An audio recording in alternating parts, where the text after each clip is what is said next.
네, 웹툰 작가 주호민 씨가 발달장애 아들을 학대한 혐의로 특수교사를 고소한 가운데 이에 따른 논란이 여전합니다.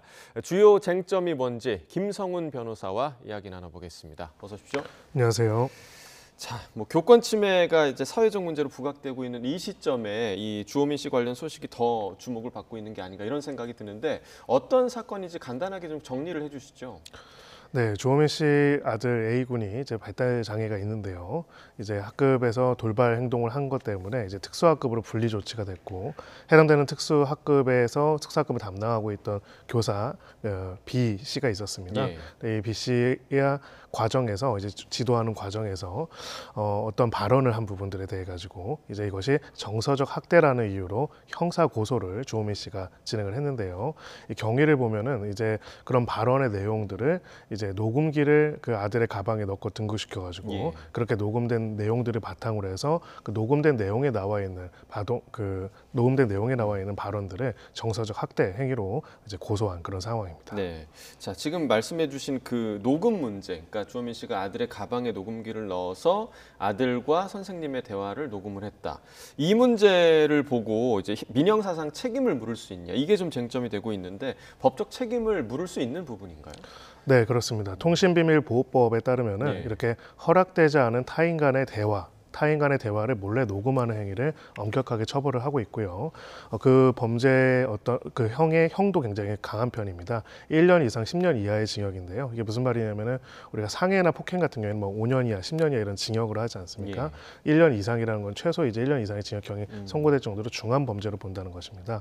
대화자 간의 녹음의 경우에는 기본적으로는 통신비밀보호법의 대상이 아닌데요. 대화에 참여하지 않는 제3자가 두 사람의 대화를 녹음하기 위해 가지고 미리 감청 장치와 녹음 장치를 해놨거나 혹은 지금과 같이 녹음기를 누군가의 옷에 숨겨가지고 그 사람과의 대화를 녹음하도록 하는 것도 다 통신비밀보호법 위반이라고 해당된다 이렇게 볼 수가 있습니다. 그러니까 녹음을 하게 되면 무조건적으로 좀 처벌을 받는 건가요? 만약에 이 상황에서 공익성이 있다 혹은 불가피성이 있다 이럴 경우에는 좀 예외 적용이 되는 경우는 없나요? 네, 단계별로 분석을 하게 됩니다. 기본적으로는 다른 사람 간의 대화를 그 사람들의 허락을 안 받고 제3자가 녹음하는 행위, 이거 자체는 기본적으로 통신비밀보호법 위반으로서 유죄, 구성요건에 해당되고 위법하고 책임이 있는 범죄 행위로 보게 되고요. 다만 지금 말씀하신 것처럼 정당 행위라는 규정이 있습니다. 그러니까 우리 형법상으로는 그 행위가 사회통념이나 관념상 정당 행위로서 인정될 경우에는 그 위법성이 없다라고 보고 있거든요. 이거는 포괄적인 규정입니다. 그래서 이 사안이 정당 행위에 해당되는지를 봐야 하는데요. 이것과 관련돼서는 굉장히 대법원이 엄격하게 판단을 하고 있습니다. 과거에 이제 소위 말해서 정부 군기관들에 의한 불법 감청과 관련된 언론사 보도에 관해서 대법원 판결이 선고가 됐었는데요. 결국은 당시에 그런 불법적인 녹음을 하거나 감청을 하는 것에 중대한 공익상 필요성이 있는지 여부가 첫 번째고요. 취득하는 경위, 당사자 간의 관계, 그것을 공개했을 경우에 드러나는 피해와 그리고 그것을 공개함으로써 혹은 녹음함으로써 달성할 수 있는 공익 등을 재반 상황들을 고려해가지고 그 공익이 현저하게 크다라는 것이 확실하지가 않다면은 이 경우에 정당 행위로서 쉽게 인정하지는 않다 이렇게 보고 있고요. 다만 정당 행위로 보지 않는 것과는 별개로 실제 실무에서는 이런 경우에 유죄를 인정을 하더라도 경위가 참작할 만한 사정이 있고 특히나 피해자라고 볼 수 있는 사람들의 어느 정도의 합의가 이루어질 경우에는 선고유예 처분을 하기도 합니다. 그러나 이제 죄는 인정하지만은 유죄 판결의 선고를 유예하는 이런 실물에도 있기는 합니다. 네, 말씀해주신 그 공익상의 필요성에 대한 부분은 어쩌면 조금 모호할 수는 있겠네요. 판단의 기준이 또 있을까요? 네, 사실은 추상적인 이런 기준만 제시를 하고 개별적 사안마다 다르게 판단하고 있습니다. 가령 대표적으로 아동 학대가 있는지 여부를 확인하기 위해서였다는 것은 나름의 그 개별적인 아동 자체의 어떤 이익에 관한 부분도 있지만은 공익적인 측면도 분명히 있다라고 볼 수는 있습니다. 다만 이제 그렇다고 할지라도 그것이 무제한적으로 허용되는 것은 아니고 만약에 이제 그것이 허용된다고 한다면은 모든 학생들에게 이제 그런 녹음기를 들려보내는 것이 사실 다 허용될 수가 있기 때문이죠. 그래서 특별히 당시에 학대를 의심할 만한 정황이 있었는지 이런 것들 또한 같이 판단해 볼 필요가 있고요. 기본적으로는 지금 대법원에서는 정당행위 인정 요건을 굉장히 엄격하게 판단하고 있기 때문에 기본적으로 통신비밀보호법 위반은 맞다. 다만 이 위반에 따라 가지고 구체적으로 얼마나 어떠한 형사적인 조치가 이루어질 것인지에 대해서는 예. 법원에서 조금은 재량을 발휘할 수 있는 영역이다 이렇게 볼 수가 있습니다. 네, 그러니까 녹음이라는 행위에 대해서는 이제 그런 쟁점이 있을 것으로 보이고 이 녹음된 내용도 지금 중요하단 말이죠. 그러니까 주호민 씨 측은 이건 단순 훈육이 아니었다, 그걸 넘어서는 그런 언행이었다라고 주장하고 있는 상황이고 해당 교사 측에서는 정서적인 학대 의도가 없었다 이런 입장이거든요. 뭐 이 발언이 어떻게 판단되느냐 이 부분도 좀 중요할 것 같은데요. 네, 그렇습니다. 그래서 이런 발언에 대한 부분들이 이제 형사적인 쟁점이 되는 경우가 몇 가지가 있습니다. 예. 아동 학대, 아동에 대한 정서적 학대, 아동복지법 17조에 나와 있죠. 그 내용이라든지 아니면은 허위사실적시 명예훼손, 사실적시 명예훼손, 모욕죄 이런 것들이 다 어떤 특정 발언들이 범죄의 대상이 되는지 아닌지를 예. 판단하는 건데요. 여기에 대해서는 대법원이 늘 일관적인 기준을 가지고 있는 게 한 발언 하나하나뿐만이 아니라 전후의 맥락과 경위를 늘 중시해서 보고 있습니다. 그렇기 때문에 지금 일단 일부 발언에 따라서는 뭐 보도된 내용에 따르면은 예를 들어서 이렇게 해가지고는 분리 조치가 이루어져 가지고 친구들을 사귀기 어렵다 이런 표현이 있었다는 보도가 있었고요. 예. 또 고약하다라는 표현이 있어 가지고 그 돌발 행동 같은 행동이 고약한 행동이다 이런 표현을 했다라는 것을 특히 정서적 학대로 지목했다라는 내용의 보도가 있는 상황입니다. 예. 근데 여기에 대해서 일단 그 언어 하나하나가 그 해당되는 아동에게 정서적으로 미치는 영향도 중요하겠지만은 거기에 대해서 또 다른 한쪽의 측면에서는 왜 괜히 법이 이제 상징이 저울이 아닙니다. 그거를 하게 된 경위와 배경들을 보게 되는 것이죠. 당시에 그 돌발 행동을 제재할 필요성, 훈육의 필요성들을 봤을 때 훈육의 정도에 미쳐가지고 비례적으로 과도하지 않다면은 이것 또한 정당한 행위로서 정서적 확대로서 인정이 안 될 수가 있습니다.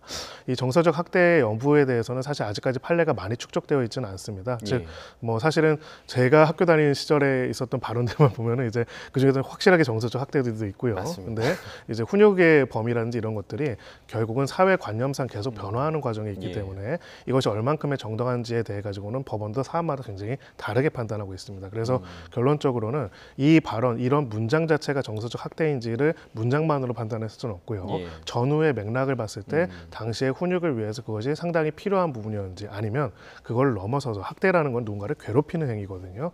그 훈육이 아니라 그런 괴롭히기 위한 목적과 수단으로서 쓰여진 것인지가 굉장히 중요한 쟁점이 될 겁니다. 네, 그러니까 최근에 있었던 그 초등학교 교사 사망 사건을 계기로 교사들이 주장하는 게 이 아동학대라는 부분을 학부모와 학생들이 너무 좀 악용하는 측면이 있다 이렇게 좀 주장을 하고 있고 이번 그 사건과 관련해서도 교총에서 이 무단 녹음이 증거 자료로 인정되는 선례를 만들지 말라. 그러니까 결국에는 남용을 지금 방지하기 위한 그런 요청일 텐데 이런 부분이 재판에는 좀 어떤 영향을 좀 미칠까요?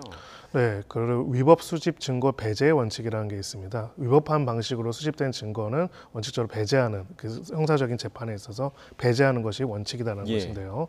기본적으로 근데 이 위수증 같은 경우에는 원래는 국가기관이 위법하게 수집한 증거를 기준으로 하고 있는데 이렇게 사인, 개인이 자신이 그 증거를 취득하는 과정에서 불법적인 경황이 있는 경우에는 이런 경우에까지도 적용이 될 것인지에서는 학계에서 계속 논쟁이 있었습니다. 근데 기본적으로 사인이 수집한 증거에 대해서는 이 부분은 엄격하게 좀 적용하지 않는 편이 있고요. 예. 또 대법원 판례상으로는 실체적인 진실의 발견의 필요성과 비례적으로 봐가지고 판단하고 있습니다.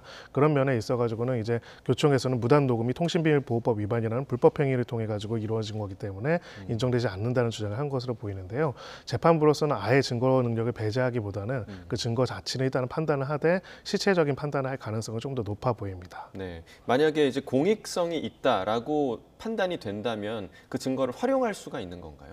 네, 그럴 수가 있고요. 예. 또 실체적 진실을 밝힐 필요성이 그 증거 수집 과정의 불법성보다 비례적으로 훨씬 더 크다라고 인정하는 경우에는 배제하기도 하고 특히나 이제 제일 중요한 포인트는 국가기관의 위법 수집 증거는 엄격하게 배제를 하고 있는데요. 예. 국가기관이 아닌 사인이 이제 취득 과정에 있어가지고 뭐 대표적으로 뭐 이제 배우자나 뭐 친구의 핸드폰을 이제 열람하게 됐다. 그 예. 내용들을 가지고 이제 하는 경우도 있지 않습니까? 그런 경우에는 이 부분을 조금 더 완화하고 있다 이렇게 볼 수 있습니다. 예. 지금 이 사안과 관련해서 재판이 진행 중인 걸로 알고 있는데 주호민 씨 아내가 특수교사를 반드시 강력 처벌해달라 이렇게 재판에서 좀 요청했다고 전해지고 있습니다. 자, 이번 사건의 경우에 이제 생각하실 때 법원이 어떤 판단을 할 거라고 좀 예상을 하세요? 네, 법원으로서는 이제 양쪽 측면을 다 고려를 할 것으로 보입니다. 기본적으로 정서적 학대의 기준에 대해 가지고는 사실 굉장히 엄격한 판례 기준들이 있었는데요. 기본적으로 지금까지의 판례들을 봤을 때는 정서적 학대를 조금 더 폭넓게 인정해주는 경향이 있었습니다. 최근의 판례들을 보면은요. 그래서 과거에 이제 저희 학교 다니는 시절에 선생님들 했던 얘기들 정도의 수준도 이제 정서적 학대로 인정된 경우가 많았는데 이 사안 같은 경우는 결국은 훈육의 목적과 필요성, 당시의 경위가 굉장히 중요할 것으로 보입니다.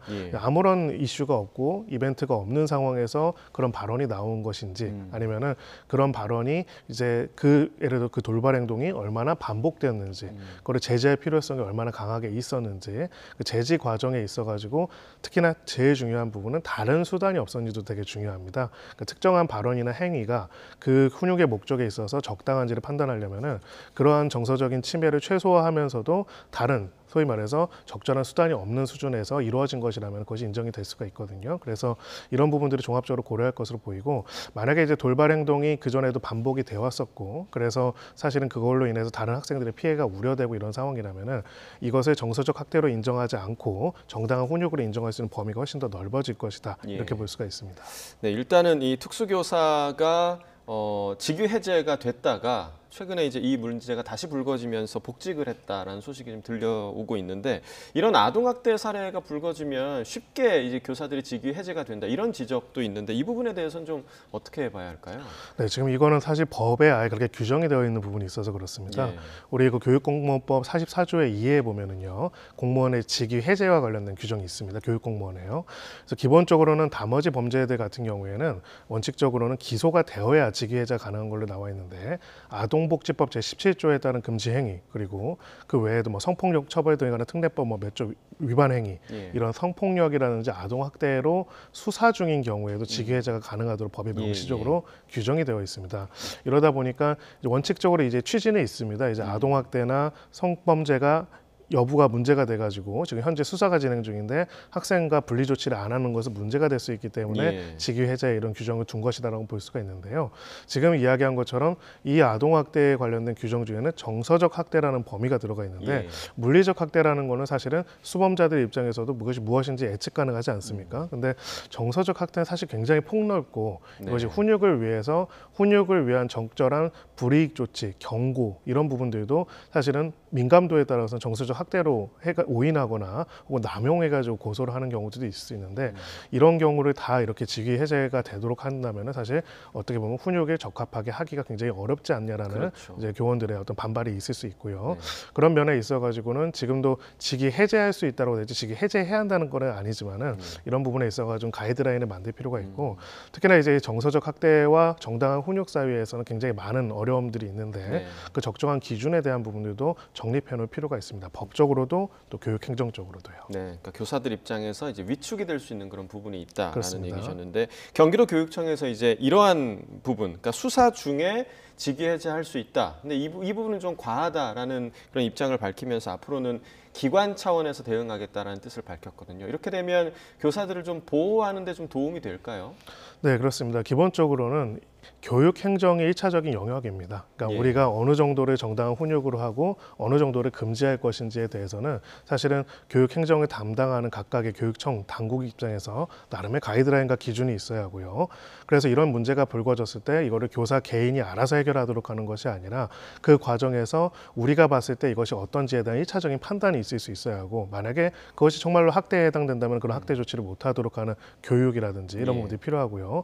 반대로 그것이 아니라 정당한 훈육에 대한 과도한 침해 행위라고 한다면은 거기에 대해서 교사를 보호해줘야겠죠. 근데 이런 부분에 있어가지고 아무런 역할을 안 하고 있고 기계적인 직위 해제만 하고 있다면은 사실은 각각의 교사들이 개별적으로 그 교육 행정 당국이 해야 하는 역할과 책임을 떠안게 되는 문제가 발생하게 되는 겁니다. 네, 그러니까 반면에 또 학생들 입장에서는 이렇게 되면 또 아까 지적하신 부분이죠. 교사와 학생이 분리되지 않는 그래서 또 더 피해를 볼 수 있는 문제점이 있다. 이렇게 그 학생에 대한 보호가 또 미흡해질 수 있다. 이런 우려에 대해서는 좀 어떻게 보세요? 맞습니다. 사실 이 법이 도입된 취지가 바로 거기에 있습니다. 사실 시행령도 아니고 고시도 아니고 법률에 명확하게 이런 규정을 둔 거는 학대 행위가 있어가지고 거기에 대한 형사 수사적인 수사가 진행되는 과정에서 피해자를 보호하기 위한 부분도 분명히 있거든요.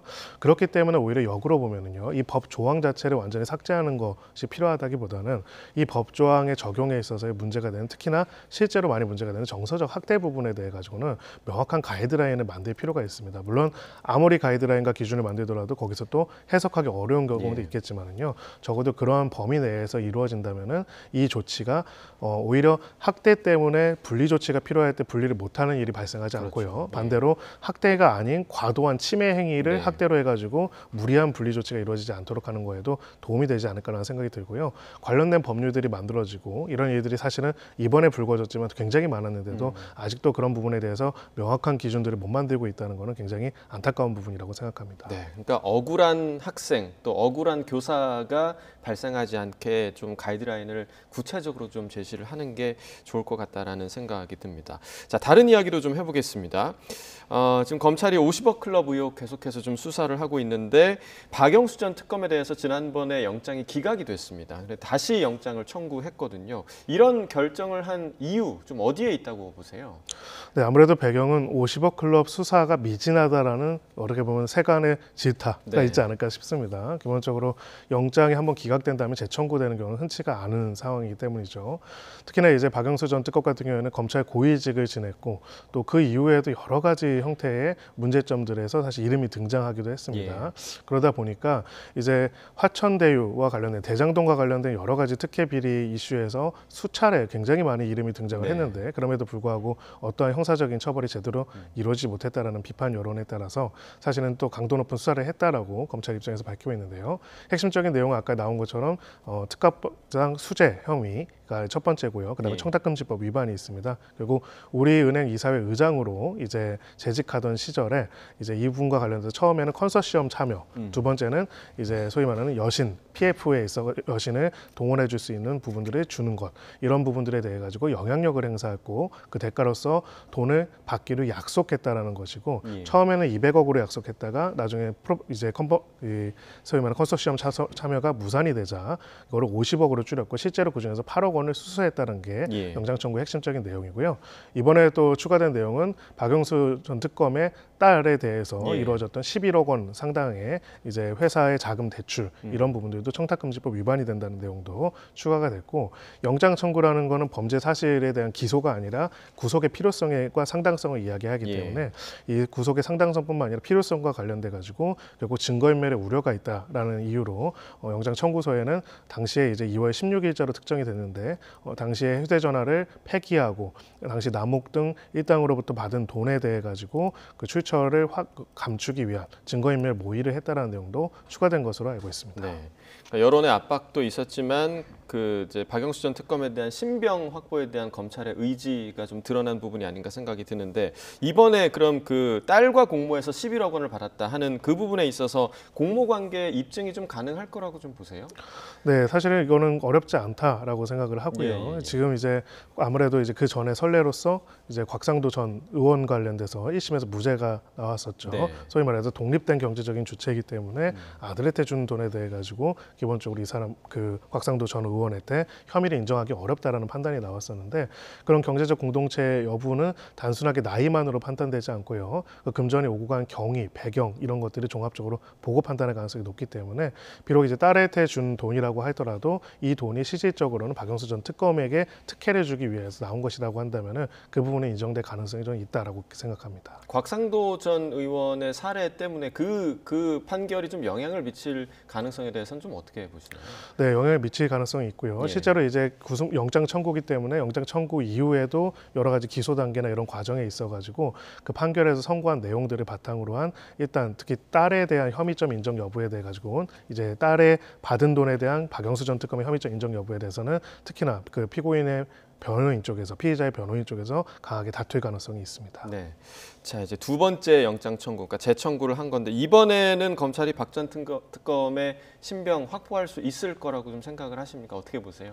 네, 사실은 그 보통은 이제 영장이 재청구돼도 또 기각이 되면 사실 이 수사 자체가 굉장히 위중해지는 어려워지죠. 거죠. 결론은 핵심은 그런 것 같습니다. 지난번에 영장이 기각할 때 뭔가 법원에서 좀 모호한 표현이 아니라 굉장히 강하고 분명한 표현으로 영장 청구가 부당하다는 판단을 내렸었거든요. 예. 결국 핵심은 지금 뭐 망치로 휴대전화를 내려쳤다 뭐 이런 것들도 여러 가지 보도가 되고 있지만은 더 중요한 핵심은 우리은행 이사의 의장으로서 어떤 역할을 수행했고 당시 그 역할을 수행해가지고 당시 현장의 실무 직원들한테 어떠한 영향력을 행사해서 결과적으로는 1,500억 원의 여신 의향서를 제출하는 과정에서 실질적인 영향력을 행사했다는 점이 각각의 당사자들로부터 소명이 되고 그런 증거가 확보됐는지가 사실 제일 중요하다고 생각을 합니다. 네. 단순하게 그 직위뿐만이 아니라 그 직위에 기해서 어떤 역할을 했고 어떤 역할을 수행할 것을 할 수 있는지에 대한 증거가 제일 중요한 것이죠. 네, 이번 영장 재청구에 대한 결과 또 어떻게 진행될지 좀 지켜봐야 할 것 같습니다.